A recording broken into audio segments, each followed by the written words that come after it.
Erokamana inya ngeni weche thoth puro abo medo kwa lose weche gi achiel kachiel ka wantiere karka yana mona dhiana e kaunti ma Kisumu wawinya ne chenro madhi nyime karkacha wacho ni sani NYOTA odonjo dala wacho no odonjo dala Kisumu Homabay kod Siaya jotelo nitiere kanyo moting'o jatend piny Kenya jalup jatend piny Kenya Profesa Kithure Kindiki loso gi sane wawinjane Si fire. Rais Ruto ni noma si noma. Jambo ya pili na ya mwisho ndio nikaribishe rais. Ndio akuja hapa tupate pesa ambayo imetuleta hapa. Nataka niseme ya kwamba Mheshimiwa Rais, tunakupongeza vile unaendelea kuunganisha taifa letu la Kenya. Na umeleta ndugu zetu wa ODM. Sasa tuko katika broad based administration. We are stronger together.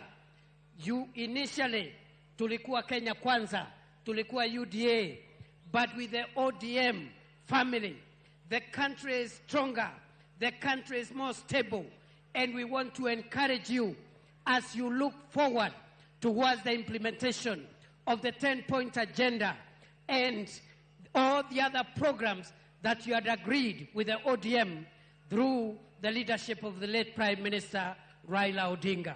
And therefore, I want to assure you, we support the broad-based government, and we support the implementation of both NADICO and the 10-point agenda. Nyakona mwijang mano timore kache kaunti ma Kisumu kendo ngene kine machuok sani jatend piny Kenya dhibedo ka loso wadhi do thuolo mano mar rango gik mamoko mapontiere karka achiel kachiel jodak e kaunti ma Kisumu